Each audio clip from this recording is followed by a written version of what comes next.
ঠাকুরগাঁওয়ের পীরগঞ্জে অগ্নিকাণ্ড ও ঝড়ে ক্ষতিগ্রস্ত ৫৬ পরিবারের মাঝে বিনামূল্যে এক বান্ডিল করে ঢেউটিন এবং ৩,০০০ টাকার চেক বিতরণ করা হয়েছে।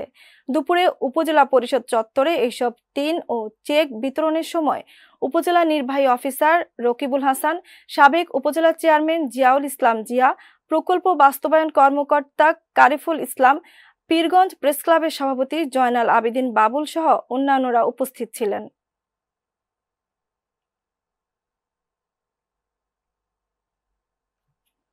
গাজী আনিসুর রহমানের চিকিৎসা সেবায় আর্থিক সহায়তার হাত বাড়িয়ে দিলেন ঢাকা জেলা বিএনপির সাবেক যুগ্ম সাধারণ সম্পাদক ও পৌর মেয়র প্রার্থী লায়ন মোহাম্মদ খোরশেদ আলম।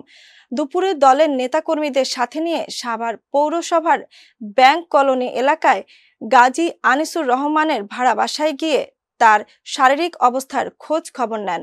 পরে তার চিকিৎসা সেবায় আর্থিক সহায়তা প্রদান করেন লায়ন মোহাম্মদ খোরশেদ আলম। এ সময় খোরশেদ আলম বলেন, তিনি যতদিন বেঁচে থাকবেন দলের ত্যাগী নেতা কর্মী সহ সাভারের অসহায় ও দুস্থ মানুষের পাশে থাকবেন নিরলসভাবে।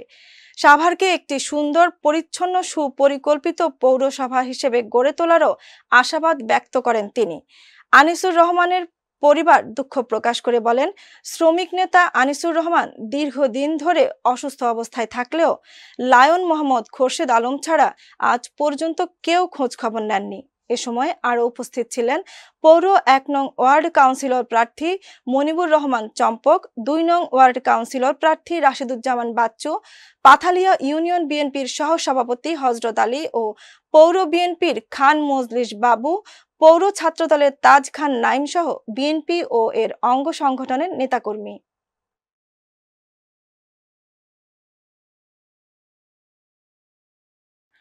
জামালপুরের নান্দনিক সৌন্দর্যের বিজয় চত্বরের মূল স্তম্ভ ভেঙে ফেলা হচ্ছে। সেখানে স্থাপন করা হবে জুলাই শহীদদের স্মরণে জুলাই শহীদ স্মৃতিস্তম্ভ। সকাল থেকে শহরের জামালপুর দেওয়ানগঞ্জ বাইপাস সড়কের শেখের ভিটার স্থাপনাটি ভাঙা শুরু হয়। জানা গেছে, গণপূর্ত অধিদপ্তরের তত্ত্বাবধানে সারা দেশের মতো জামালপুরেও স্থাপন করা হবে জুলাই শহীদ স্মৃতিস্তম্ভ। সে কারণে জামালপুরের গুরুত্বপূর্ণ পয়েন্ট বিজয় চত্বর স্থাপনাটি ভাঙা হচ্ছে। ৪,৯৬,০০,০০০ টাকা খরচ করে ২০২৩ সালে এ স্থাপনাটি তৈরি করেছিল আওয়ামী লীগ সরকার। সে সময় স্থাপনাটির নাম দেওয়া হয়েছিল মির্জা আজম চত্বর। এর আগে গত ৩ জুলাই গৃহায়ন ও গণপূর্ত মন্ত্রণালয়ের এক বিশেষ সভায় এই সিদ্ধান্ত দেওয়া হয়।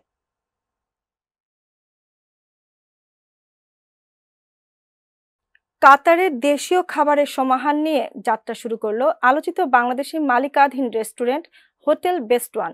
কাতারের রাজধানী দোহার মোন্তাজা এলাকায় হোটেল বেস্ট ওয়ানের উদ্বোধন করা হয় রেস্টুরেন্টের স্বত্বাধিকারী BM ইসমাইল।